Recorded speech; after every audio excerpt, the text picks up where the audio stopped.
시리아 왕의 군사령관 나아만 장군은 왕이 아끼는 큰 인물이고 존경받는 사람이었다. 주님께서 그를 시켜 시리아에 구원을 베풀어 주신 일이 있었다. 나아만은 강한 용사였는데 그만 나병에 걸리고 말았다. 시리아가 군대를 일으켜서 이스라엘 땅에 쳐들어갔을 때 그곳에서 어린 소녀 하나를 잡아 본 적이 있었다. 그 소녀는 나아만의 아내의 시중을 들고 있었다.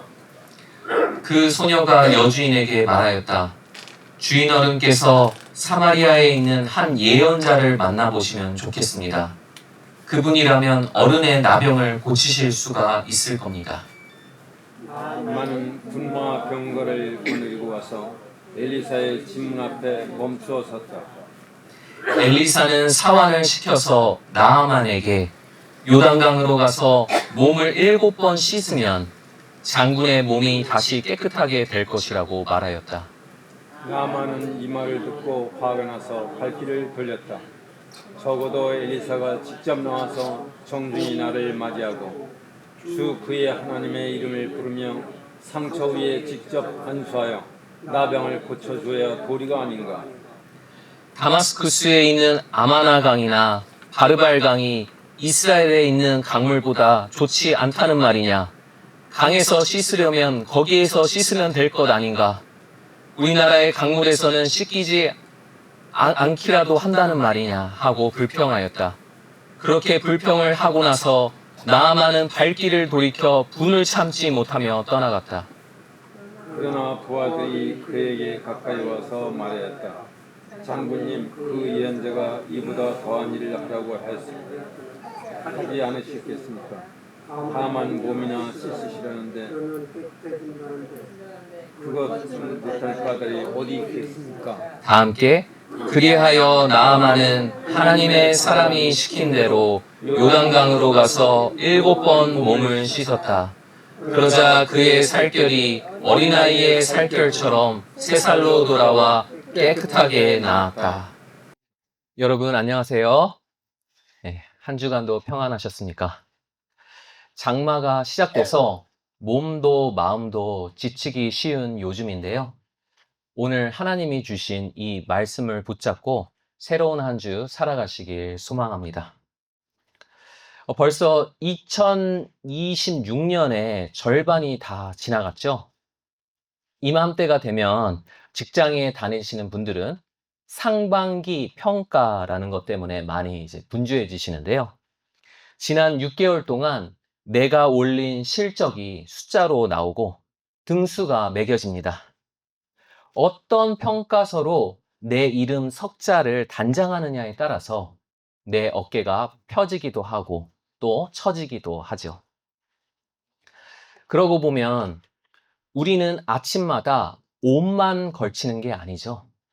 사원증을 목에 걸고 직함을 입고 나는 아무 문제 없다는 가명까지 쓰고 문을 나섭니다. 말하자면 갑옷 같죠. 여러분은 아침마다 어떤 갑옷을 입고 나가십니까? 그런데 밤에 그 갑옷을 벗을 때면 아무한테도 보여줄 수 없는 것이 하나씩 있지 않으십니까? 아무리 씻어도 지워지지 않는 얼룩, 내 내면의 깊은 아픔이나 결핍 같은 것 말이죠. 오늘 본문에 바로 그런 사람이 나옵니다. 1절을 함께 읽겠습니다. 시리아 왕의 군사령관 나아만 장군은 왕이 아끼는 큰 인물이고 존경받는 사람이었다. 주님께서 그를 시켜 시리아에 구원을 베풀어 주신 일이 있었다. 나아만은 강한 용사였는데 그만 나병에 걸리고 말았다. 네. 이 구절은 나아만이라는 사람의 이력서를 읽어주는데요. 시리아의 군사령관, 왕이 아끼는 큰 인물, 존경받는 사람, 나라를 구한 국민 영웅, 강한 용사, 최고의 찬사들만 모아놓았죠. 그런데 이 화려한 문장 끝에 뼈를 때리는 한마디가 나옵니다. 그만 나병에 걸리고 말았다. 쌓아 올린 모든 위대함이 이 한마디에 다 무너지죠. 그 화려한 갑옷 속에서 나만의 살이 썩어가고 있었던 겁니다. 이 당시 나병은 좀 심한 피부병 정도가 아니라 그 사람의 존재 자체가 불결하고 부정하다 선고받는 병이었습니다. 육체의 질병일 뿐만이 아니라 공동체의 모두로부터 손절당하는 사회적인 사형 선고였죠. 나아만은 환한 낮에는 세상을 호령하지만 어두운 밤이 되면 홀로 갑옷을 벗고 내 얼룩을 들여다봅니다. 아무리 문질러도 지워지지가 않죠. 여러분은 어떠신가요? 내 인생을 따라다니는 얼룩은 도대체 무엇입니까? 겉으로는 다 갖췄는데 그만. 남들은 다 부러워하는데 그만. 이 그만 뒤에 숨은 내 상처, 내 결핍 때문에 인생의 밤마다 힘겹지 않으십니까? 그럴 때 우리는 더 두꺼운 갑옷으로 덮고 더 많은 훈장으로 가리려 합니다. 그러는 사이 갑옷 속에서 내 얼룩은 소리 없이 더 크고 깊게 썩어가죠. 그런데 이 이야기는 참 이상하게 흘러갑니다. 이 천하 대장군에게 유일하게 살 길이 딱 하나 열리는데요. 그 문을 연 사람은 왕도 이름난 의원도 아닙니다. 나만의 군대가 이스라엘 땅에서 잡아온 이름도 없는 소녀죠. 어떻게 포로로 끌려온 이 힘없는 아이 따위가 위대한 정복자의 목숨을 쥐고 있을까? 이것이 우리가 바라보아야 할 첫 번째 수수께끼입니다. 그리고 이상한 일이 하나 더 일어납니다. 불치병의 나아만에게 확실한 치료의 길이 열리는데요. 그 치료비가 얼마냐면요. 무료. 공짜로 나올 수 있게 되죠. 그런데 나아만은 전혀 기뻐하지 않습니다. 불같이 화를 내며 돌아서지요. 왜 은혜에 이토록 열받아 할까? 이게 오늘의 두 번째 수수께끼입니다. 먼저 이 어린 소녀부터 이야기하겠습니다. 당시 나아만이 이끄는 군대는 이스라엘 마을들을 털고 다녔는데요. 이때 붙들려온 전쟁 포로가 바로 이 소녀였죠. 소녀는 불릴 이름조차 없었습니다. 성경은 그저 어린 소녀라 부르죠. 히브리어로 나아라.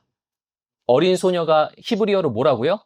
다 함께 나아라, 나아라, 나아라, 나아만. 서로 소리가 비슷하죠. 이 어린 소녀 나아라는 내 원수 나아만의 집에서 나아만 아내의 시중을 드는 노예로 살게 되죠. 소녀가 어느 날 나아만의 아내한테 이런 말을 합니다. 3절을 함께 읽겠습니다. 주인 어른께서 사마리아에 있는 한 예언자를 만나보시면 좋겠습니다. 그분이라면 어른의 나병을 고치실 수가 있을 것입니다. 좀 이상하죠? 내 인생을 망쳐버린 원수가 지금 죽어가고 있습니다. 조용히 입만 다물어도 저절로 복수가 되는데 이 소녀는 오히려 원수에게 살 길을 알려주죠. 정작 울어야 할 사람은 이 소녀인데 나병으로 울고 있는 나아만의 집안을 살리는 겁니다. 나아만은 너무나 간절했기 때문에 바로 이스라엘로 떠날 채비를 하죠. 먼저 여행 소지품으로 치료비부터 챙기는데요. 그 치료비가 뭐였냐면요. 은 10달란트, 금 6,000개, 그리고 최고급 의복이 10벌. 요즘 가치로 환산해 보면은 수백억 원입니다. 거기다가 시리아 왕의 친서까지 받아내죠. 최고의 권력자가 써준 진료 의뢰서입니다. 나아만은 왜 이렇게까지 오버해서 치료비를 준비할까요? 오만해서가 아닙니다. 이게 세상에서 제일 합리적인 방식이거든요. 싼 게 비집더, 큰 병엔 큰 처방, 큰 사람, 큰 문제일수록 큰 값을 치러야 마음이 놓입니다. 우리 한국 교회에도 이런 신앙의 공식이 있죠. 지성이면 감천. 정성이 지극하면 하늘도 감동한다고 믿습니다. 그래서 100일 새벽 기도를 채워야 응답이 올 것 같고, 내가 드린 작정 헌금의 액수만큼 하늘이 움직여 줄 것 같습니다. 내가 바치는 정성의 크기로 하나님의 응답이 결정된다 믿는 거죠. 그런데 과연 그럴까요? 나아만은 사령관이라는 직함과 수백억 원의 재물, 군마와 병거를 거느리고 예언자 엘리사의 집 앞에 드디어 멈춰섭니다. 그의 머릿속에는 이미 그림이 다 그려져 있어요. 이런 위대한 날을 예언자가 버선발로 뛰어와서 반갑게 맞아주겠지. 내 상처 위에 안수하면서 거창하게 기도해주겠지. 나아만은 이런 특급 의전을 기대했던 겁니다. 그런데 실제로는 어떻게 되죠? 문이 열리는데 엘리사는 코빼기도 안 보입니다. 대신에 심부름꾼 하나가 나와서 그냥 한마디 툭 던지죠. 요단강에 가서 7번 씻으십시오. 그러면 깨끗해질 겁니다. 이 말을 듣고 나아만은 폭발하죠. 여러분 잠깐 이 사진을 한번 봐주시겠어요? 왼쪽 사진. 이게 나아만이 살던 고향의 아마나강입니다. 산 위에 쌓이니 눈이 녹아서 흐르기 때문에 엄청 맑고 깨끗하죠. 하지만 오른쪽 사진 요단강은 어떤가요? 네, 보시는 것처럼 뿌연 흙탕물이죠. 여기에 몸을 씻으라는 말에 나아만은 어떤 기분을 느꼈을까요? 물로 씻어서 나을 거면 내 고향의 깨끗한 강물로 씻지 이 흙탕물이 웬 말이냐? 결국 분을 참지 못하고 발길을 돌려버립니다. 그럼 나아만은 요단강의 이 형편없는 수질 때문에 화가 난 걸까요? 아니죠. 그건 표면적인 이유에 불과합니다. 진짜 이유는 엘리사가 나라는 사람의 가치를 무시한다고 느꼈기 때문이죠. 악수도 안 해주고 의전은커녕 안수기도조차 없었습니다. 나아만은 그냥 환자가 아니라 위대한 환자로 대접받고 싶어서 수백억 원의 치료비를 준비했던 거죠. 위대한 환자. 하지만 엘리사는 거들떠보지도 않고 그를 그냥 나병 환자로 대했습니다. 하나님은 엘리사를 통해서 나아만이 내민 이력서를 한 줄도 읽지 않으신 거죠. 그의 훈장이 아니라 그의 환부를 들여다보신 겁니다. 요단강 흙탕물에 씻으라는 하나님의 처방은 아무한테나 내릴 수 있는 값싼 처방이죠. 부정한 창녀들, 세리들, 심지어 내 시중을 드는 종들도 다 시도해 볼 수 있는 치료법이죠. 천하 대장군인 내가 그런 자들이 몸을 담글 법한 이 흙탕물에 함께 몸을 담그면 그들과 같은 클래스, 같은 줄에 서게 되는 거죠. 남들보다 나음으로 평생을 버텨온 사람한테 이건 사형 선고요. 내 나병보다 더 아픈 겁니다. 우리도 어릴 때부터 나아만의 이런 마음을 몸으로 익혀왔죠. 점수를 받아와야 칭찬받고 말을 잘 들어야 예쁨 받는다. 성적표를 들고 부모님, 선생님의 표정부터 살피던 아이가 자라나서요. 오늘은 실적표를 들고 상사의 표정을 살핍니다. 노년에는 쌓아둔 내 재산을 가지고 주변 사람들과 내 자식들의 표정을 살피죠. 우린 평생에 걸쳐서 쓸모가 있어야 사랑받는다고 배우는 겁니다. 그렇게 수십 년 자기의 가치를 증명하면서 살아온 사람한테 하나님이 말씀하십니다. 너의 돈도, 너의 훈장도, 너의 경력도 내게는 필요 없다. 그냥 씻어라. 그냥 씻어라. 분명 은혜인데 이상하게 모욕처럼 들리죠. 내가 평생 쌓아온 것이 전부 무효라는 말로 들리거든요. 교회 안에서도 우린 이 마음을 느낄 수가 있습니다. 수십 년 새벽 기도와 11조를 지켜온 내 옆자리에 어제까지만 해도 느슨하게 살던 사람이 앉아 있습니다. 돌아온 탕자의 비유에서 방탕하게 살다 온 동생을 아버지가 환대했듯이 하나님은 나보다 훨씬 못한 이 옆 사람을 나와 똑같은 자녀라고 불러주십니다. 그 순간 우리 마음 한구석은 탕자의 형이 느낀 그 분노처럼 은근 불편해지지 않겠습니까? 그분의 자녀됨에 있어서 내 수고가 아무런 가산점이 안 된다는 사실이 엄청 억울할 겁니다. 왜 우리는 기어이 값을 치르려고 할까요?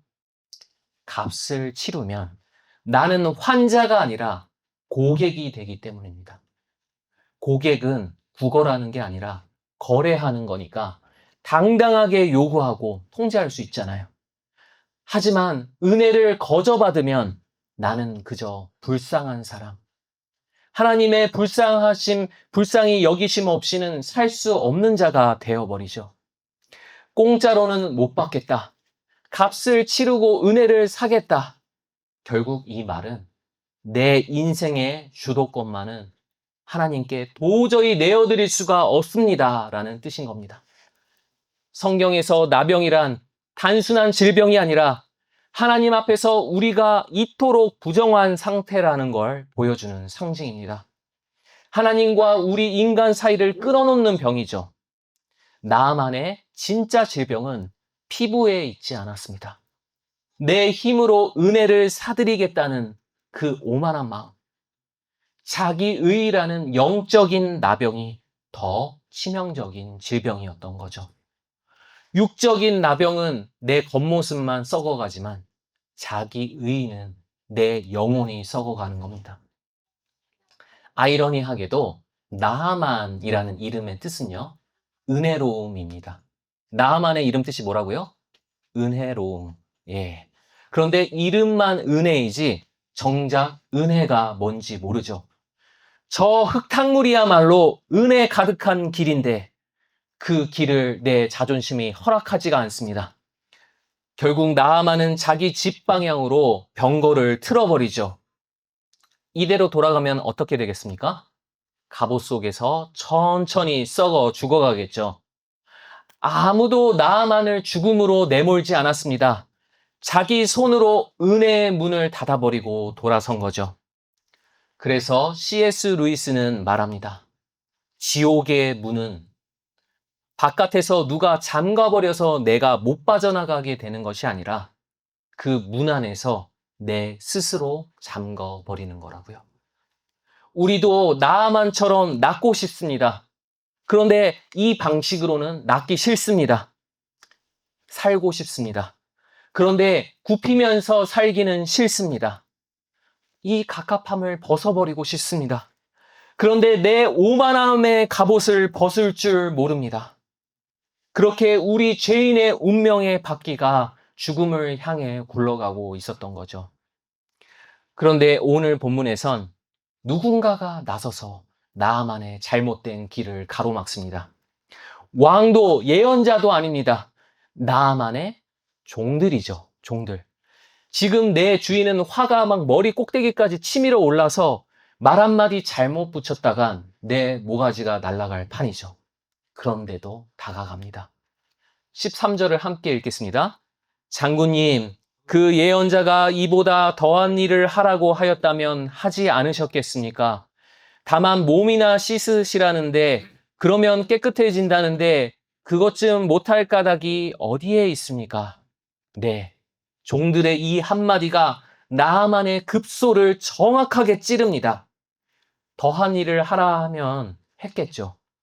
에베레스트를 맨발로 오르라 하면 올랐을 사람, 전 재산을 바치라 하면 바쳤을 사람, 어려운 과업일수록 오히려 눈이 빛났을 겁니다. 왜요? 그건 위대한 나아만다운 일이고 그것을 해내고 나면 스스로 얻어냈다 말할 수 있으니까요. 그런데 그냥 씻는 것은 못합니다. 아무나 하는 일, 내 몫이 하나도 없는 일이니까요. 그래서 위대한 일은 해도 작은 순종은 못하는 겁니다. 순교는 해도 항복은 못하는 거죠. 하지만 구원 앞에서 가장 큰 일은 위대한 일을 해내는 게 아니에요. 오히려 내가 할 큰 일이 없다는 걸 인정하는 것입니다. 구원 앞에서 가장 큰 일은 위대한 일을 해내는 게 아니라 오히려 내가 할 큰 일이 없다는 그것을 인정하는 일이죠. 내 공로와 자존심이 철저히 무너지는 그 비참한 자리에서 하나님의 진정한 구원은 본격적으로 나아가는 겁니다. 나아만은 종들의 조언을 듣고 요단강으로 방향을 틉니다. 믿져야 본전이라는 생각으로 강물에 몸을 담그죠. 한 번 잠깁니다. 아무 일도 안 일어나죠. 2번, 3번, 4번, 5번, 6번. 그런데 아무 변화가 없자 나아만의 자존심이 극한까지 무너집니다. 그리고 드디어 7번째 놀라운 일이 일어나죠. 14절을 함께 읽겠습니다. 그리하여 나아만은 하나님의 사람이 시킨 대로 요단강으로 가서 7번 몸을 씻었다.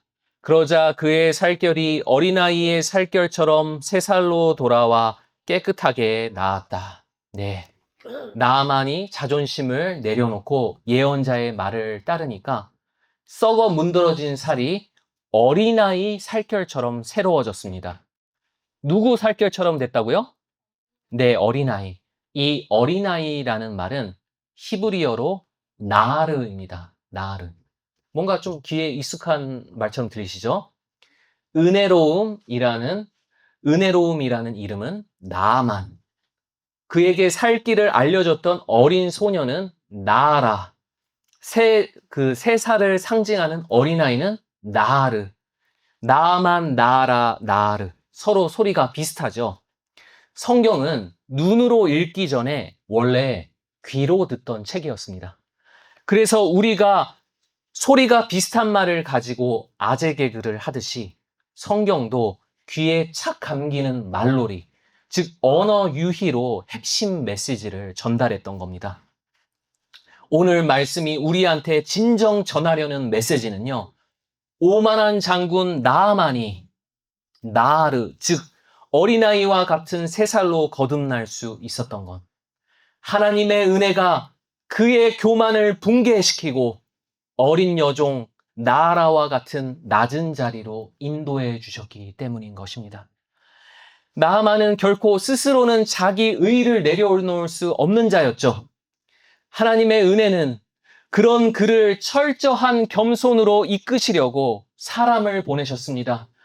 나아만을 진정 변화시킨 것은 친서를 주고받은 높은 왕들이 아니요 원수 나아만을 사랑한 비천한 노예 소녀, 바로 그녀를 들어쓰셔서 요단강 흙탕물 자리까지 인도하신 하나님의 은혜였습니다. 이처럼 하나님은 세상에 미련하고 약한 것들을 택하사 지혜롭고 강한 것들을 부끄럽게 하시는 것이죠. 나병에 걸린 원수에게 살 길을 열어준 이 어린 노예 소녀. 천하 대장군을 부끄럽게 한 이 미련한 어린 노예는 바로 우리와 같은 원수를 사랑하신 예수님을 예표하는 것입니다. 여러분 한번 이 그림 한번 봐주시겠어요? 이젠하임 재단화라는 작품인데요. 500여 년 전에 프랑스의 이젠하임이라는 마을에 나병 환자들을 돌보던 한 수도원 병원이 있었습니다. 그 병원 성당의 재단에 걸려 있던 거죠. 그런데 이 그림을 확대해서 보면은요, 예수님 몸이 좀 이상하죠. 어떻게 이상하죠? 네. 보통 성화 속의 예수님은 피부가 매끈한데요. 이 예수님은 거뭇거뭇한 상처투성이입니다. 여기에는 깊은 사연이 있죠. 이 수도원 병원의 원장은 환자들이 예배 중에 바라보면서 위로받을 작품을 그려달라고 그리네발트라는 화가한테 의뢰했습니다. 이 그리네발트는 먼저 환자들의 고통을 이해해 보려고 감염될 그런 위험을 무릅쓰고 병원에 살다시피 했죠.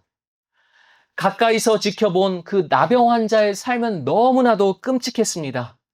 온몸에 번진 종기에서 진물과 피고름이 계속 흘러나오고 검게 썩어가고 있었죠. 그런데 무엇보다 괴로운 건 사람들의 시선이었습니다. 당시엔 나병 환자를 하나님께 저주받은 가장 밑바닥 인간 취급했습니다. 한국에서도 불과 20년 전에는 뭐라고 불렀죠? 문둥이. 예. 아이들을 잡아서 간 빼먹는다는 소문 여러분도 아마 들어보셨을 겁니다. 그렇게 말도 안 되는 소문을 만들어서 손가락질하고는 했었죠. 하물며 500년 전에는 오죽했을까요? 이런 나병 환자들의 고통을 보면서 화가 그리네발트는 이사야서 53장 4절의 이 메시아에 대한 예언의 말씀을 떠올렸습니다. 우리는 생각하기를 그는 징벌을 받아 하나님께 맞으며 고난을 당한다 하였노라.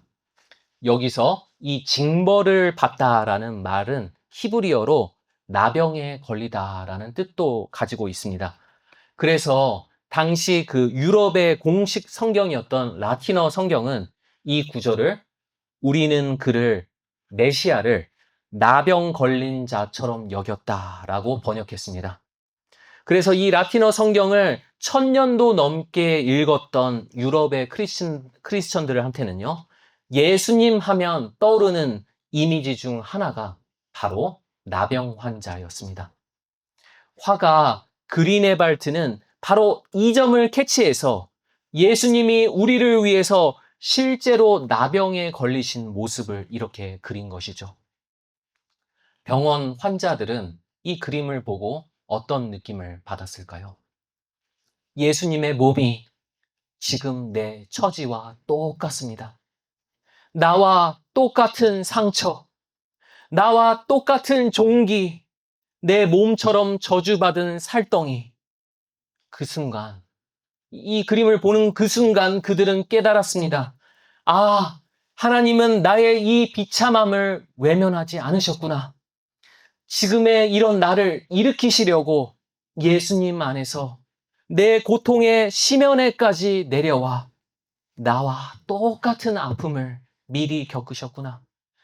세상 모두가 나를 문둥이라며 등 돌리지만 예수 안에서 나는 결코 버림받지 아니하리라. 죽음이 나를 삼킬지라도 하나님의 손이 나와 늘 함께하리라. 그렇게 이 그림이 환자들한테 속삭여졌던 것입니다. 여러분, 그 속삭임은 500년 전 그 병실에만 들려오는 것이 아닙니다. 하나님은 오늘 이 자리에 앉아있는 우리들한테도 동일하게 그 음성을 들려주십니다. 우리도 그 나병 환자들처럼 아무한테도 보여줄 수 없는 얼룩을 가슴에 안고 살아가죠. 낮에는 갑옷으로 단단히 가리고요. 밤이 되면 그 얼룩을 홀로 들여다봅니다. 우리가 오늘 아침 걸치고 나온 그 갑옷은 무엇일까요? 그리고 그 갑옷 아래 남들이 알까 두려운 나의 얼룩은 무엇입니까? 사람들 앞에서는 늘 웃는 얼굴이지만 문을 닫고 들어오면 무너져 우시는 분들이 계실 겁니다.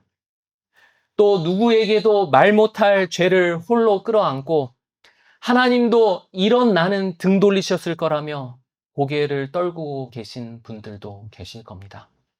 실패한 내 모습이, 병든 내 몸이, 초라한 내 형편이 부끄러워서 사람들의 차가운 시선 앞에 자꾸만 작아지시는 분들도 계실 겁니다. 저 나병 환자들이 세상의 눈초리 앞에서 움츠러들었던 것처럼요. 그런데 여러분, 이 그림 속 예수님의 몸은요, 바로 그런 우리의 모습을 비춰주는 거울입니다.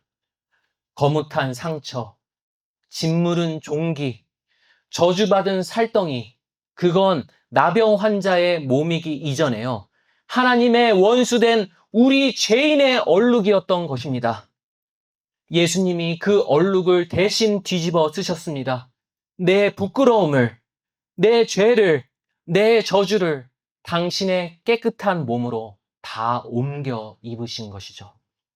그리고 십자가에서 나의 하나님, 나의 하나님, 어찌하여 나를 버리셨나이까 외치면서 세상 모두가 등 돌렸던 그 자리에 예수님이 홀로 서셨습니다. 하나님 아버지마저 고개를 돌리신 그 자리에 예수님 홀로 서신 것입니다. 뭐 때문에요? 우리를 대신하기 위해서. 나아만은 요단강 흙탕물에 몸을 담갔죠. 하지만 예수님이 잠기신 곳은 흙탕물 정도가 아니요. 하나님의 진노가 시커멓게 소용돌이치는 죽음과 지옥의 심연, 그 가장 지독한 곳에 머리 끝까지 잠기셨습니다. 우리 대신에요. 그분이 그 검은 강물에 잠기셨기 때문에요. 은혜 안에서 우리는 이제 다른 샘물에 잠깁니다. 예수님의 보혈, 생명의 샘물이죠. 나만의 살결이 어린아이 3살로 돌아온 것처럼요. 그 보혈에 잠긴 우리의 영혼도 어린아이 같은 새 영혼으로 거듭나는 것입니다. 우리가 잘나서가 아니요. 우리 스스로 씻어낸 것도 아니라 그분이 우리를 그 은혜의 샘에 친히 담가 주셨기 때문인 것입니다. 그렇다면 이제 씻음받은 우리는 어디로 향해야 할까요? 나아만을 보면 알 수가 있습니다. 나아만은 요단강에서 깨끗하게 씻음받은 뒤에 어디로 갔죠? 곧장 자기의 자리로 돌아갔죠. 예언자 엘리사의 곁에 눌러앉지 않고 다시 시리아로 그가 이끄는 군대로 일상의 자리로 되돌아갔습니다. 우리도 그렇습니다. 보혈에 잠긴 우리도 이 예배가 끝나고 나면 다시 내 집으로, 내 일터로, 내 삶의 자리로 되돌아갈 것입니다. 그리고 세상은 여전히 우리의 귀에 대고 소리쳐 대겠죠. 네 가치를 증명해봐라. 네 실적을 보여줘봐라. 나아만처럼 위대한 자가 되어라. 끊임없이 우리 손에 다시 갑옷을 쥐어주려 하겠죠. 하지만 우리는 더 이상 내 갑옷끈을 조일 필요가 없습니다. 더 화려한 훈장으로 나를 장식하지 않아도 됩니다. 은혜 안에서 내 무능한 모습 이대로 빈손을 내밀어도 그분은 결코 내 손을 부끄럽게 하지 않으시기 때문입니다. 오히려 그 손 위에 당신의 포근한 두 손을 포개어 주시죠. 하나님 앞에 우리는 증명하는 자가 아니요 사랑받는 자로 서는 것입니다. 하나님 앞에 우리는 증명하는 자가 아니요 사랑받는 자인 것입니다. 성령은 우리에게 지금도 주님 몸에 가득한 그 십자가의 상흔을 바라보게 하시고 거기서 세상을 이길 힘과 위로를 얻게 하시며 우리 또한 그 어린 소녀처럼 내 삶과 입술의 겸손함으로 방황하는 영혼들을 보혈의 강가로 이끄는 은혜의 통로 다 되게 하여 주실 줄 믿습니다.